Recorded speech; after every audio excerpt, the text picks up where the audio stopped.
Hi welcome to all. இன்னைக்கு வந்து நம்ம ஸ்லீவ் டிசைன் எப்படி ஸ்டிச் பண்ணுறதுன்னு பார்க்கலாம். நம்மளோட சேனலை ஃபஸ்ட்டு பார்த்தீங்கன்னா சப்ஸ்கிரைப் பண்ணிக்கோங்க. வாங்க வீடியோக்குள்ளே போகலாம்.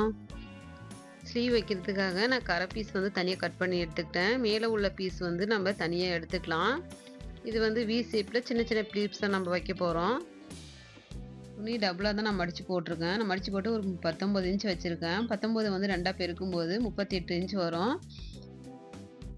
இது வந்து நம்ம 5 ப்ளீப்ஸ் வந்து நம்ம வைக்க போகிறோம். இந்த மாதிரி மடிப்பு நான் வந்து 5 மடிச்சிருக்கேன். நீங்கள் வந்து 6, 7 கஸ்டமருக்கு எவ்வளோ தேவையோ நீங்கள் அந்த அளவு நீங்கள் வச்சுக்கலாம். இது வந்து மேலே உள்ள அளவு எப்படின்னா, நம்ம கரை பீஸ் ஒரு 5 இன்ச் வந்து வச்சுச்சுன்னா இது ஒரு 6 இன்ச் ஒரு 11 இன்ச் வந்து ஸ்லீவோட அளவு அது போல் நம்ம வந்து பிரித்து எடுத்துக்கலாம். அவ்வளோதாங்க. இப்போ இந்த சைடும் அதே போல் இந்த மாதிரி 1 இன்ச் இருக்கிறது போல் இந்த மாதிரி மடிப்பு கொடுத்துக்கோங்க. நடுப்பகுதியில் அப்படியே ஒரு தையல் போட்டுக்கலாம். நீங்கள் வந்து பின் பண்ணிவிட்டு கூட அதுக்கப்புறமா நீங்கள் வந்து தையல் போட்டுக்கோங்க. அது வந்து ஈஸியாக இருக்கும்.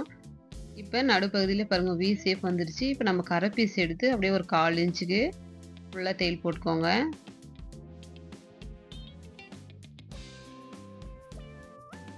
அப்படியே மேல் பக்கமாக ஒரு பதிவு தையல் போட்டுக்கலாம்.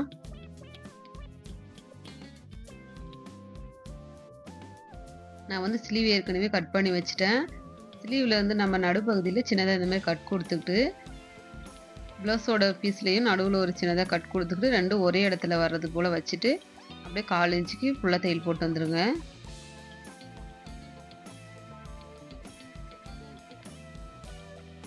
அப்படியே திருப்பி ஒரு பதிவு தையல் போட்டுக்கோங்க.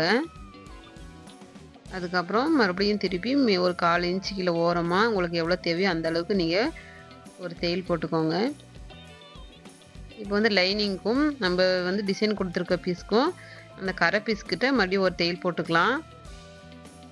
ஏன்னா லைனிங் துணி இதுவும் வந்து சுருக்கம் வராமல் இருக்கும், அதுக்காக நம்ம தையல் போடுறது. இப்போ பாருங்கள் துணி இந்த சைடு எக்ஸ்ட்ராவாக இருக்குது, அதை வந்து கொஞ்சம் கட் பண்ணி எடுத்துக்கலாம். இப்போ நம்ம லைனிங்கும் நம்ம மேலே உள்ள பீஸும் ஜாயின் பண்ணிக்கலாம். ஃபஸ்ட்டு ஓரமாக ஒரு தையல் போட்டுக்கோங்க. கீழே உள்ள லைனிங் வந்து எங்கே இருக்குதுன்னு பார்த்து அதுக்கு தகுந்தாற் போல் நீங்கள் வந்து ஜாயின் பண்ணணும். இப்போ நம்ம அடையாளத்துக்காக சின்னதாக மார்க்கரெல்லாம் வந்து மார்க் பண்ணிக்கலாம் ஒரு ஓரமாக. அந்த மார்க்கரில் மார்க் பண்ணியிருக்கிற இடத்துல தான் நம்ம வந்து தையல் போட போகிறோம். லீவ்ஸை வந்து கொஞ்சம் லைட்டாக ஒரு ஓரமாக இந்த ஓரமும் அந்த ஓரமும் லைட்டாக இழுத்து கொஞ்சம் நகர்த்திட்டு அதுக்கப்புறம் எல்லாம் சரியாக இருக்கான்னு வச்சுட்டு அப்புறமா தையல் போட்டுக்கோங்க. இது வந்து சின்னதாக நம்ம வந்து சுருக்கம் வச்சுருக்கோம். ஏற்கனவே நிறைய வீடியோவில் ஸ்லீவ் டிசைன் போட்டிருக்கேன். உங்களுக்கு தேவைப்பட்டுச்சுன்னா நீங்கள் வந்து பாருங்கள். இப்போ சைடில் உள்ள எக்ஸ்ட்ரா துணி நம்ம கட் பண்ணிக்கலாம்.